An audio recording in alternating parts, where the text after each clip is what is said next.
Welcome to Below the Line, where we talk about working in Hollywood from the crew perspective. My name is Skid. I'm a former assistant director and your host. Today we're talking about The Shrink Next Door, a TV series based on the serial podcast of the same name, based on a true story about a dysfunctional patient-therapist relationship, and starring Will Ferrell and Paul Rudd in unusually serious roles. It's streaming on Apple TV+. At Rotten Tomatoes, the Tomato Meter score is 58%, and the critics' consensus reads, "The Shrink Next Door is a cookie full of perhaps too much arsenic, but Will Ferrell and Paul Rudd prove they're as capable of conjuring disquiet as they are of laughs." For me personally, this series was a difficult watch. There's a lot of cringe moments that were hard to quietly observe. But one aspect of the show that is independently intriguing is that the storyline spans more than 3 decades, and someone has to figure out what everyone is supposed to wear. That's the topic of our conversation today, and my guest is the costume designer, Helen Huang. Helen, you've been working in wardrobe since 2010, and you won an Emmy in 2016 for your work on American Horror Story. Welcome to Below the Line. Hi, nice to see you. You too, Helen. Really glad you could hop on today. Our talk will contain spoilers for the series, so listeners, this is your warning. But first, to you, Helen. How did you get started in the film industry? I actually went to art school, so I thought I was going to do illustrations and painting. And then when I came out from art school, it was 2008, and the economy was like collapsing. Nobody could get any jobs. And so I worked at this fine jewelry store for a bit, and Vogue would come in and do polls for their shoots. And so I was like, maybe I'll try a hand at it, editorials. And so I asked to be an intern there, and I did get to be an intern there. And I did sort of that element of it, which is I assisted on, editorial shoots and stuff for a little bit. And then I got hooked up with a commercial designer. So I assisted on commercials for a little bit after that. But during that time, someone introduced me to Deborah McGuire, who, is pretty famous. She did Friends and is an amazing designer. And I just sort of bothered her for 2 years where I just emailed her constantly every 6 months to update her on my life, which I'm sure she appreciated. But I was like, I'm in the union. Hire me. Drop little notes about what you're doing, sure, Yeah. and your availability. Yeah, and she was lovely because Deborah's always lovely. And then she hired me on a commercial with Jon Favreau. And then she always has a lot of shows, so she hired me on her TV show. And as soon as I got to know scripted television, I was like, oh yes, this is sort of what I want to do. And it's like weird because I know that not a lot of people find their occupation the thing that they really want to do by accident. But in a way, it was sort of like a detour in my life that really combined the things that I like, which is art and also clothing, but mostly like people and stories. I've always really loved that. I always wanted to be an anthropologist when I was younger, like Indiana Jones. And so that was the first thing that I did want to be. And so I really just think that with costuming, I do get to be a part of that. It's like sort of, dress people, but think about people and culture and social groups a lot. So it really is kind of amazing that it turned out the way it did. What were you doing at the time when The Shrink Next Door came together? I had just finished some movies in Atlanta, and I had just finished 2 episodes of Station 11 in Chicago because we were filming before the pandemic. And then the pandemic happened and like nobody was working for 5 months. So there was a lot of uncertainty and panic. And then I got a call when things were starting to come back on that was like, it was like a mysterious email from the line producer, like, do you want to do the show? And it's like, he didn't even put the name of the show. And I called my agent and I was like, I think can you reach out to them? Like, I don't know like what this is about.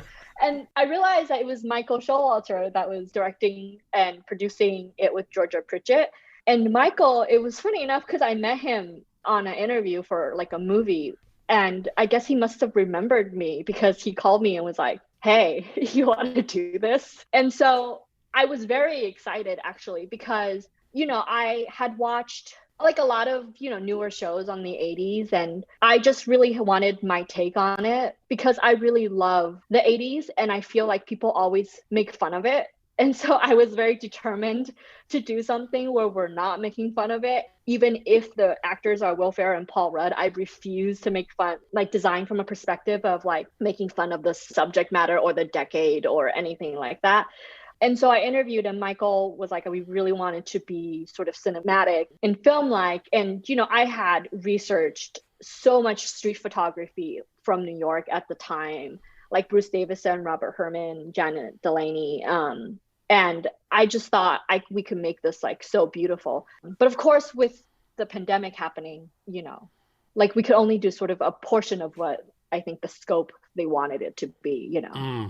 So you said you had started Station 11. They went on hiatus because of COVID. Yes. But The Shrink Next Door was starting under COVID conditions and planned to shoot their episodes, with the restrictions and such in place. And you were able to come on as the designer at that point then. Yeah.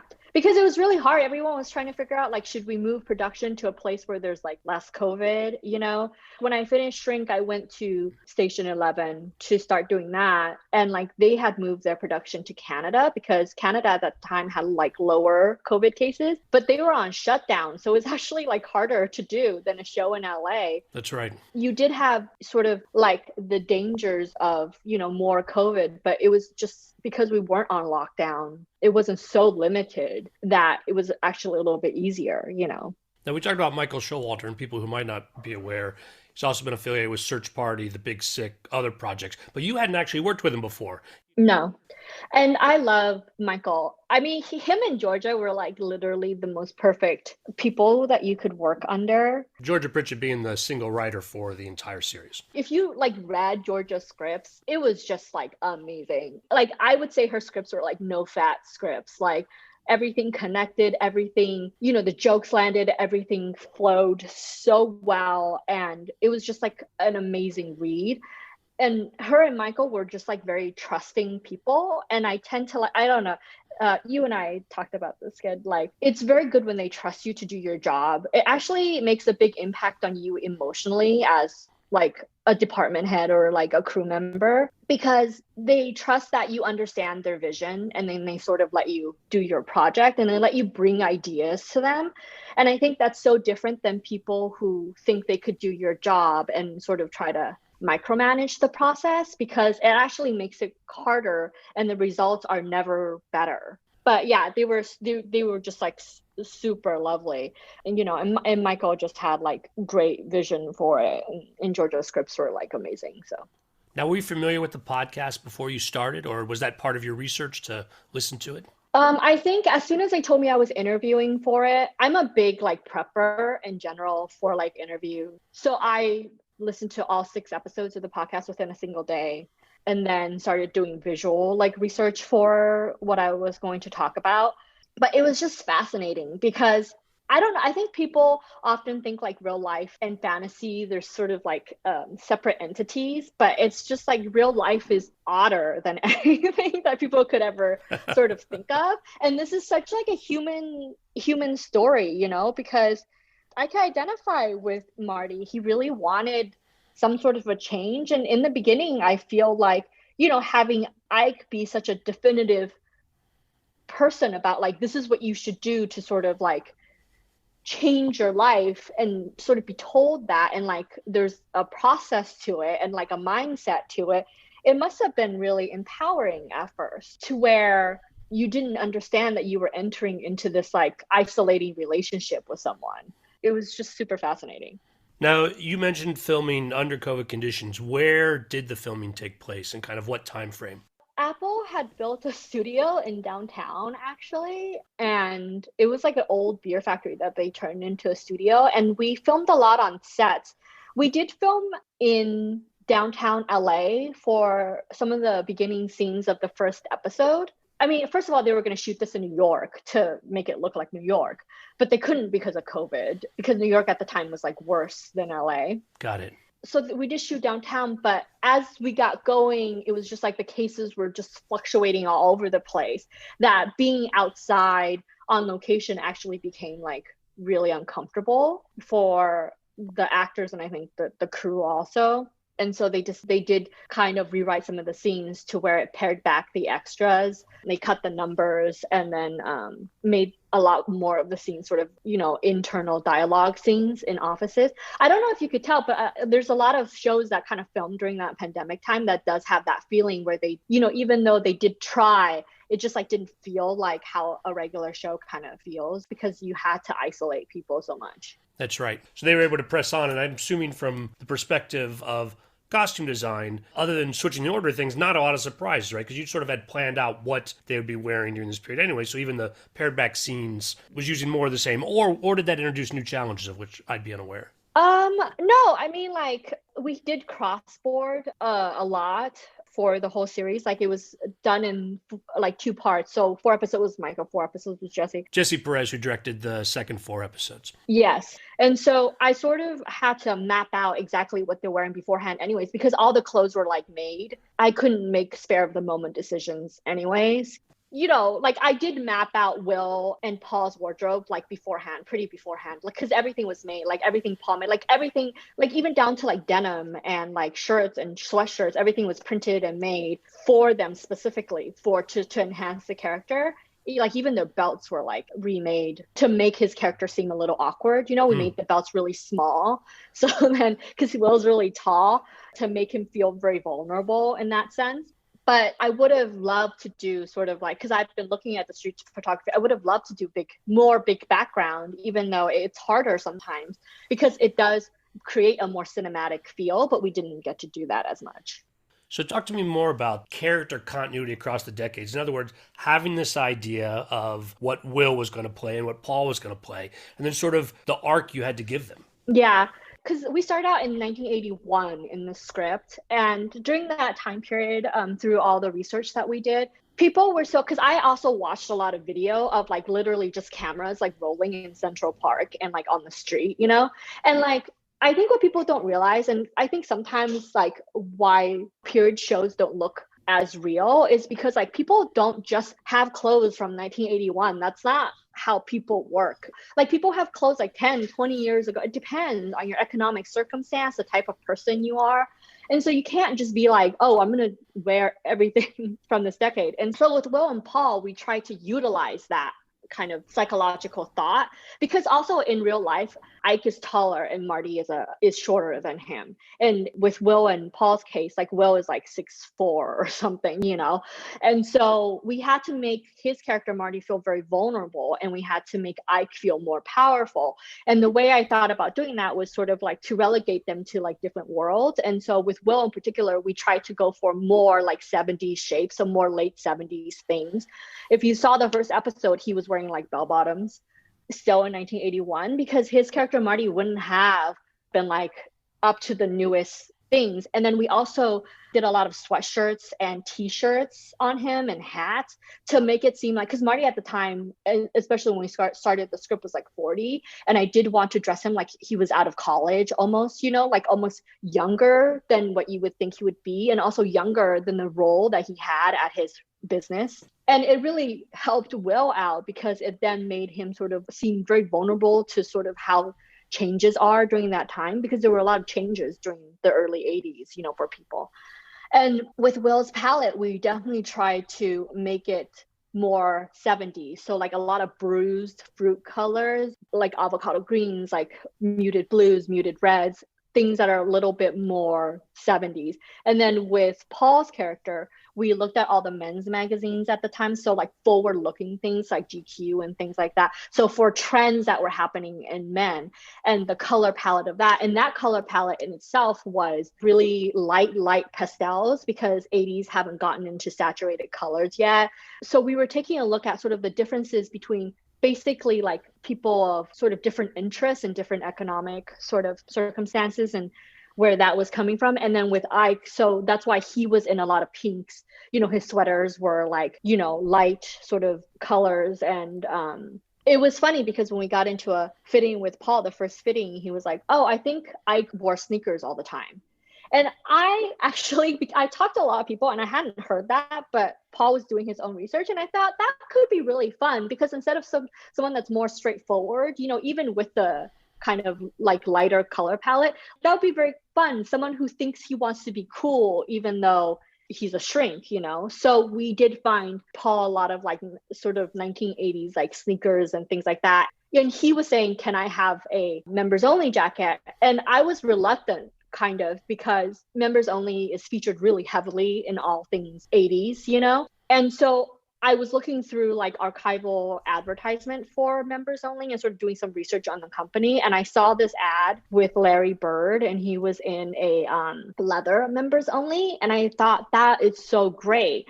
And so Paul tried on a sample of something, and then we remade it for the show. And so that's why he has like two members only, one in suede, one is the black one that he wears in the first episode. So it juxtaposes sort of like the seriousness of how he puts himself together with this other element of something that he aspires to be, which I find really fun. Now, you bring up an interesting point. Could you talk to me more about the input that actors like Paul Rudd or Will Ferrell will have on the costume choices and your design effort? You know what's so funny? They're like dream actors because they don't try to do your job again. Because a lot of actors, like I actually like it when actors come in and they have ideas of their characters, because I like emotional notes from actors, things, like things that they do in preparation for the role, I find very interesting. And with those sort of thoughts, it's usually like, it'll add another layer and the fitting is always better because you come out with something better. But sometimes actors will come in and they don't want to try certain things on because and I find this more in contemporary outfits, that they can't separate themselves from the character. And that's some actors aren't like that. They're very sort of process oriented and really want to get into character and they really want to look different than themselves. With period, it's a little bit easier because the clothing is already removed from them. And so they tend to be more open to wearing certain things. But like Will and Paul just came in and was like, do what you want. And I think that's a reason why they look so good in their films. If you ever seen Will Ferrell, he like completely transforms in every film. But I think it's because he gives himself up to the process of being costumed and being changed through clothes. Actually, sort of like, I would say the spirit animal for Marty for his clothes was actually Stephen Hawking's. Because I saw a bunch of photos from him in the 70s and I was like, that's Marty right there. But yeah, they really gave themselves up to the process. And, except for the notes Paul had about the shoes and the members only, he was also really open to what I brought to sort of the character. And I think it's quite amazing. It's like the two of them as, I think just in general, people that trust the crew around them to do their jobs. Now, Helen, you mentioned earlier about crossboarding the entire series and that you could shoot the scenes from any episode in the order they needed to be. And so was the filming actually that way? Like, in other words, did you shoot out the 80s before moving forward in time? Or was there some back and forth that you had to deal with? I think because of the scripts and because how they divided up the scripts. So like 1 through 4 did focus on the 80s. So it went from 81 to 83. So that was all Michael's block. And then Jesse Peretz shot the 5 through 8.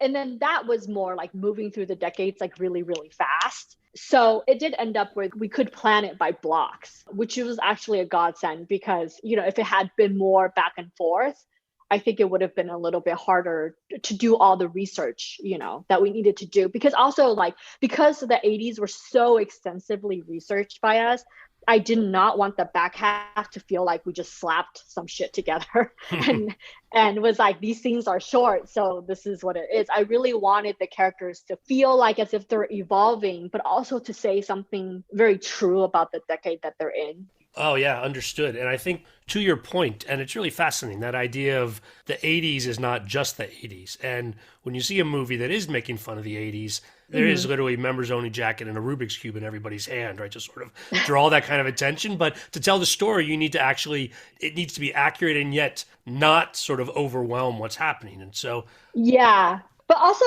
when people do the 80s, they like to do 85 and 86, which is like, the working girl time period, which is when it got really extreme. But if you look at the 80s, like before and after that, it's not that anymore.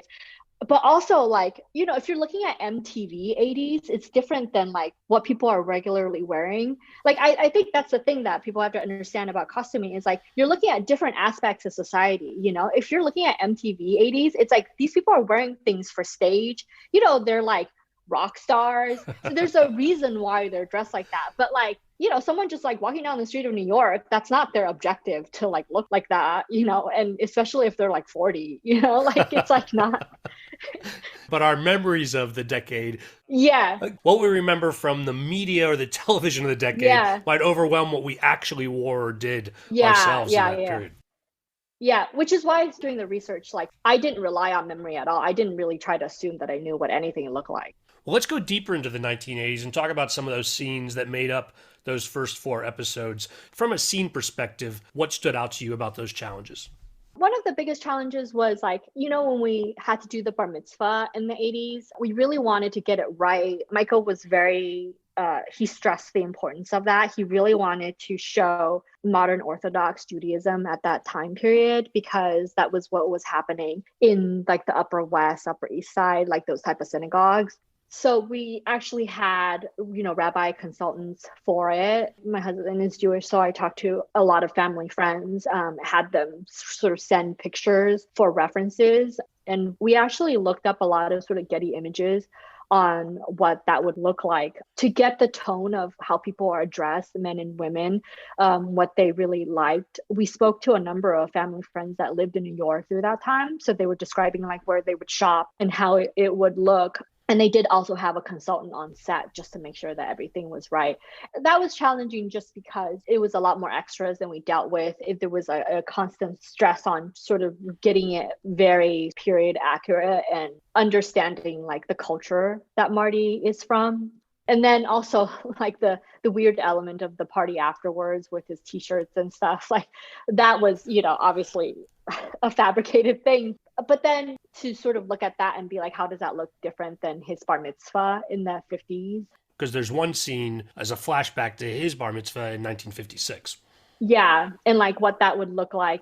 And they did want to show, and also like Marty's parents were more affluent than we depicted on the show. And so it was trying to find that right balance of like upper middle class type of aesthetic for the bar mitzvah in the 50s. And we looked at a lot of pictures and a lot of videos for how people dressed and covered up, especially the women during that time period. Now, we're talking about the challenges of it being the 80s, being a formal event, and having a lot of background in these scenes. Yeah. Certainly, you weren't able to fabricate everything that people had there. Like, talk to me about just the logistical challenge of pulling those scenes off. I mean, the logistical challenge was trying to find enough things to sort of dress people as. This is one of the reasons why we made Paul and Will's clothes from scratch, was because like a lot of times in the costume houses, they have the same sort of thing like repetitively. And so my biggest challenge was like trying to find different elements of how people could look. So like how younger people could look, how older people could look, just so to make it real, because you don't want to populate the world with a bunch of people that look so cookie cutter, that look so similar to each other, But then the challenges of COVID was like we couldn't pre-fit these people because they didn't want us in contact with that many people and then be in contact with our main actors. And so we had to fit them on the day. And that was especially hard because it was just so chaotic at the time. Because, before COVID, like people could come up to you and talk to you. During COVID, it's like you have like 50, 100 extras, and they need to like things that they have to learn, like stand away from you. You need to stand away from them when you're dressing. Like you couldn't be in contact all the time. So it was really hard. It did take a lot longer than we thought. As you would know, like the AD team was like sort of mind blown about this process. And we did that the first day because you just didn't understand like how long it would take to dress that many people during COVID and for people to like sort of go through the process of it. I'm sure you faced similar logistical challenges with another scene from the 80s, and that would be the Penn Gala. But talk to me first about the sort of creative influences you brought to designing the clothing for that.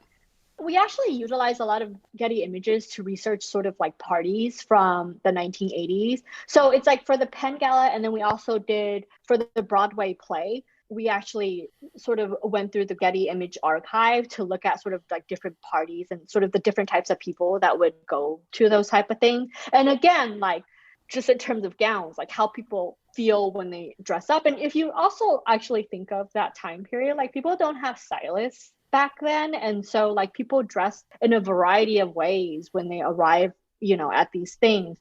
So it was really about actually, again, like deciphering sort of like, are you in entertainment? What would you wear? Are you sort of old New York society? Like, what would you wear to the Penn Gala?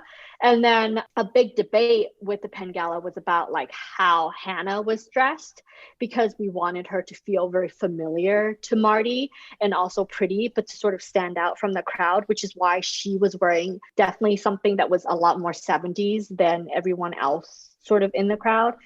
And then with Ike, I forgot who it was that I was researching, and he had on a white tuxedo jacket. And I thought, that's Ike right there. And so no one else had a white tuxedo jacket in the whole entire scene.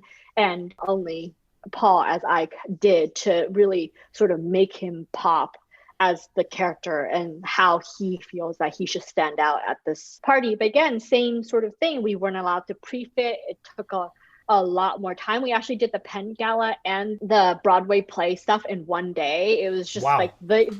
the most chaotic day. And if you know, it's like one of those days where it feels like you're on a hamster wheel, and the hamster wheel would never stop. I Like know it just exactly what felt you like mean. it would just go on forever. I think people think like film is like very glamorous, but sometimes, I mean, it's 100% not glamorous. Like if you think you want to be glamorous, do not get into this industry. That you are wrong. That is not going to make you happy. It's a lot of hard work, a lot of prep, a lot of like problem solving. But there are days where you are just like, man, can it just end? And not because you hate the job or anything, but just because it's just so overwhelming. Well, those are a couple of the large scenes that took place in those episodes. What about some of the smaller scenes or other things from the 80s that were particularly challenging or rewarding to you?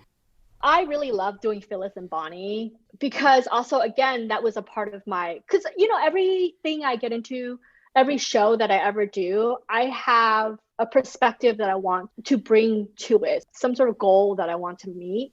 And this was, in the beginning part of it, it was to show the 80s in a full spectrum. And I felt also like Phyllis and Bonnie was like really good to show, because it was, again, like not that big hair, like humongous shoulder pad type of thing. So with them, I really worked at getting them to look natural. So Phyllis was really relegated to Marty's palette of like browns and avocado colors and bruise colors. But I did want her to feel like she's more engaged with the world. So she was definitely a lot less 70s than Marty was. But I did want her to feel like she was a working woman. Like, I'm very particular about how women are shown on film and television. And like for me, it's like the more I can exercise, like, this is what a working woman looks like. She's not prancing around on heels. This is what a woman who has kids look like. And I think Catherine Hahn was so on board with it that it was just such a joy. Like, she really likes to get into character, so it was like such a joy to work on. And then Casey, who played Bonnie, was also kind of like that, where Michael's note on her was like he wanted her to look very mall and to look kind of like chaotic, like Ike is in their house. And so Ike was obviously so much more colorful in these like beautiful pastels. And so I wanted her to feel like, not in terms of muted colors that Marty was in, but like more saturated 70s colors. And we looked a lot on like Sears catalogs and stuff like that to sort of build her wardrobe and to make the pieces for her wardrobe. So then she's in contrast with Phyllis, but also in contrast with Ike, because Ike is such sort of like a clothes horse, a fashiony type of person, at least in his head, right? And then she's trying, but she's not quite at that level. And then also and Casey had this, to transition her to where, after they sort of like bonded to Marty's sort of his money, like she changes a little bit and wears better things. Well, Helen, that seems like a nice lead into the 90s where they have bonded. And a lot of these scenes in the 90s and probably into the 2000s as well are these parties at the Hamptons. Yeah. Talk to me kind of about the transition between decades and then what you had to do different or new. Well, a big transition in that 90s period was like Ike's transition, right? So a big part of the 80s was Marty's transition. And a big part of like the 90s was Ike's transition. So they did want Ike to feel like he's become Mr. Hamptons, right? And so when he arrived at the Hamptons in episode 5, we actually bought him they were things that they call, I forgot what they were called. They were called like sweatsuits or something like that. It was just kind of like a nylon top with like nylon shorts. And so we sort of sourced that and bought the set and made it for Ike. And so for him to wear that when he's coming in, and then like later on in an episode for him to come in wearing like tennis whites from the Hamptons. So it shows his sort of aspirations for this period and this place that he's at, you know. And we did research a lot of like how people looked at the Hamptons and how they dressed, and sort of wanted to transition Marty into something brighter, because like during that beginning of the 90s, he was feeling, even though he was isolated from his sister, he was feeling better, you know. And then when we sort of like jumped the decades, there was so much research on like, again, using, you know, street photography and Getty images. We actually looked at like Palm Beach a lot in Florida too, to see what kind of like that old money for that time period looked like. And so there was a lot of prep in that to sort of be like, you know, how do we create sort of iconic costumes for them as they move through the decade. And so like with Ike and stuff, we really tried to make his suits very, very period accurate, you know, as they jump through periods. So it's like very recognizable as they move through it.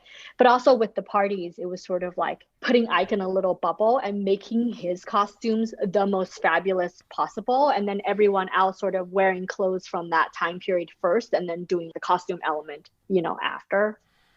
Right, because we've got the safari party, we have some sort of Mexican theme party, it's a pirate party, but that's very interesting. You start with Ike as being sort of the universe that he's imagining, and people are sort of the center of that universe, and then what other folks wear to sort of emphasize that. And the other folks, that the purpose of them is to show the decade jumps. So that's why we started with the close of that decade. And then we added on sort of like the costume elements that could come to it, you know? So we didn't want it to be like a full masquerade, because that's, you know, that seemed really wrong. It was about like people sort of like, if you were going to a theme party, like the things from your closet that would make up what you would wear to like a theme party.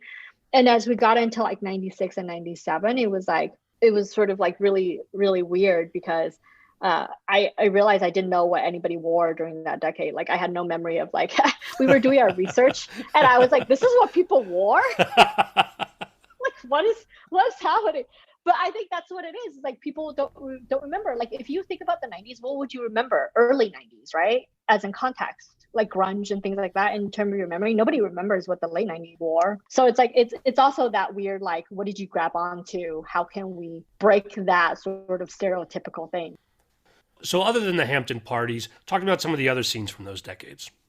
Well, I really love basketball in the 90s, mostly because like Paul's outfit was like, Paul and Will, both their outfits were really fun to like make. And I think that's one of the reasons why, because like, you know, the show gave me the luxury of like, if I wanted to make a tank top from scratch, I did, you know?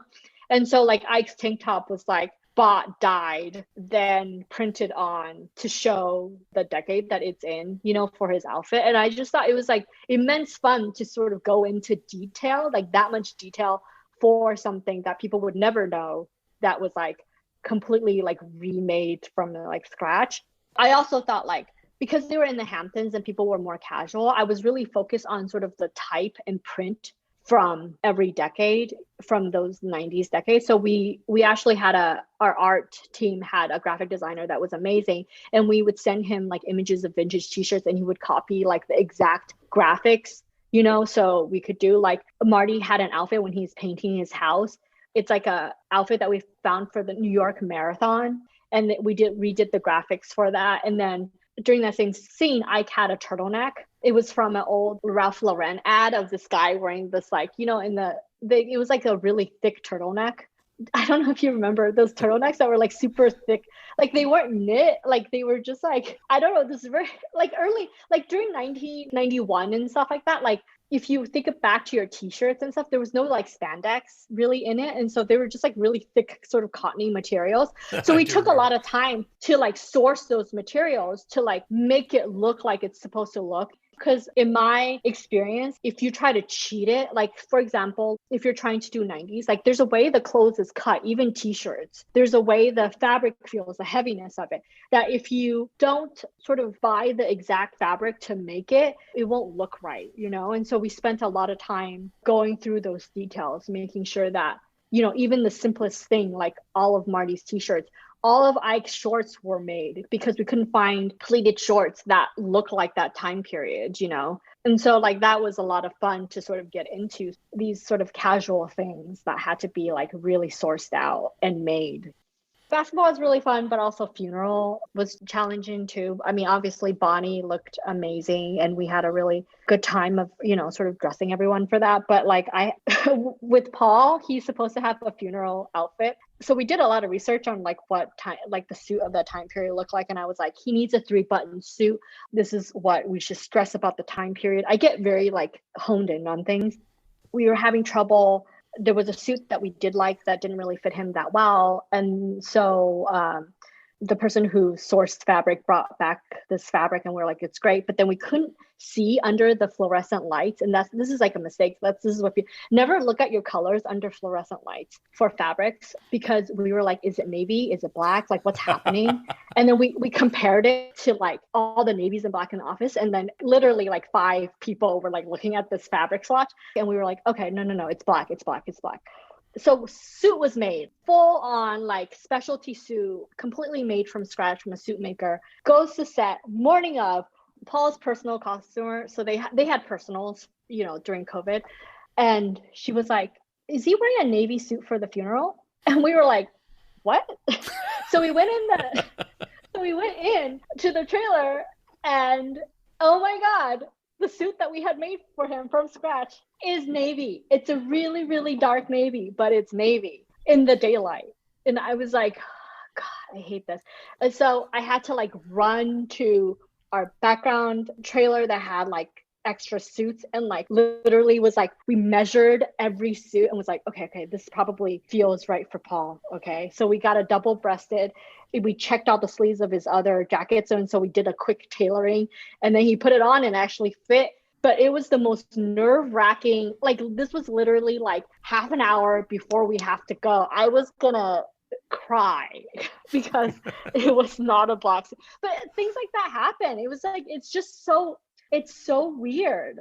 And I prep a lot. I pride myself on like being like the taskmaster at prepping and like being very, very prepared. And it was just one of those things. I was just like, it's so weird. We made Paul a sweatshirt from scratch that says Southampton. So it was like specialty dyed yellow, this yellow that was like really popular during the 1990s. And we actually had it stitched, those stitched sweatshirts that you have during the 90s. So it was like stitched with a lighthouse and it says Southampton, except nobody checked. And because I'm not from the East Coast, I didn't know that Southampton was one word, not 2 words.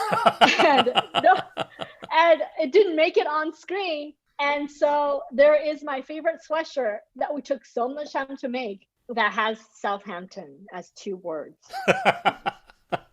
Helen, I wouldn't have known that either. I mean, that goes to show you got to dot your I's and cross your T's on everything. There's not a moment to relax because even with the best intentions, and let me tell you, these things were like beautiful looking. It was heartbreaking. So Helen, before we move into the 2010s, a lot of things you're talking about, being able to make things, the extensive wardrobe and the effort that went into it, it sounds like you have a lot of support from the show. I mean, it was pretty amazing. Like obviously like working on American Horror Story and things like that, like the budget was big, and Station 11. It wasn't even like this was the biggest budgeted thing that I've ever done. It was just like a lot of times you don't have enough prep time to do it. But because Georgia had written all the scripts, like I knew what was happening. And so like I was allowed prep time to make all these things to sort of really get into this process. And it's like, this is some very technical things that people don't know. It's like they allowed us one person to just go around and find fabrics. A lot of shows don't have that, even that resource to do. And so having that was like really wonderful. But having prep time means that all of Ike's sweaters were knit from scratch. All of his 80s sweaters were completely hand knit from scratch by a woman in Los Angeles.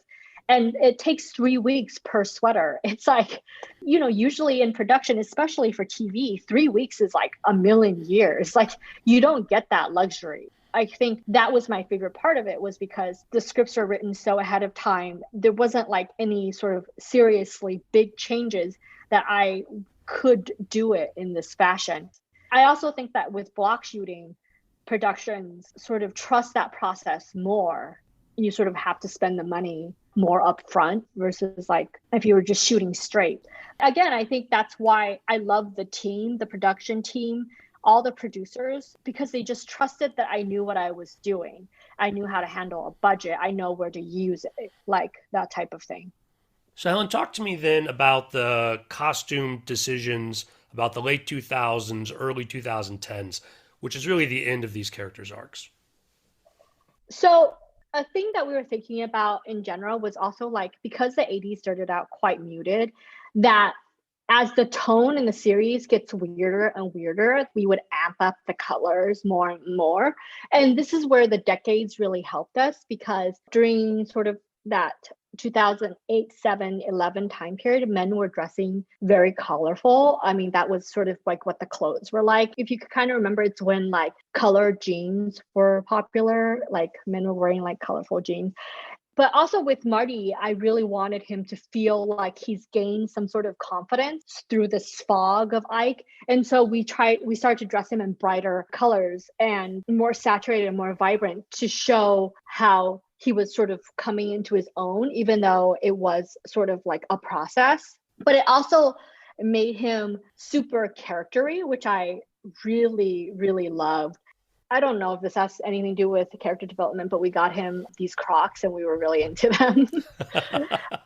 But it was very much about sort of taking Marty from that sort of sad tone, especially in the later part of the 90s when he was wearing all that green. So it was very like one tone to something more vibrant to show him standing up to Ike. And then with Ike, we were looking at just like a bunch of Ralph Lauren sort of ads from that time period. We looked at it all throughout the 90s for Ike, but especially during that time period to sort of amp up his colors too, because he was becoming more and more, I think, out of control in many ways. And then for sort of like the final sequence when they are a lot older in the court scene, Paul wanted to be like stripped bare, like he's really had a hard time sort of with this court case. And so that was probably the only time where Ike wore a black suit, like a dark color, because he did want to feel kind of not of himself at the end of this, you know? And we tried really hard. Paul was wearing like a suit that was like a 52 chest, you know, to like really make it baggy and sad and uncoordinated. Whereas Marty, we chose like a more fitted suit to feel like he's the one that came out at the end, sort of more himself and more put together. Also, did you know that he got his license taken away, Ike, finally? Yes. At the end of the show, they wrote that. And I actually didn't know that because like while we were filming, it was still pending. And we were like, how is this still happening? But yeah, we really, really did want sort of like a humongous tonal shift towards the last 2 episodes of the show. Now, speaking of tonal shift, there's one scene that really doesn't connect to any decade at all, really. And that's when they're personifying the writing of the book with this film noir scene. So the film noir scene was kind of fun because, you know, they wrote it as sort of this fantastical fantasy sequence.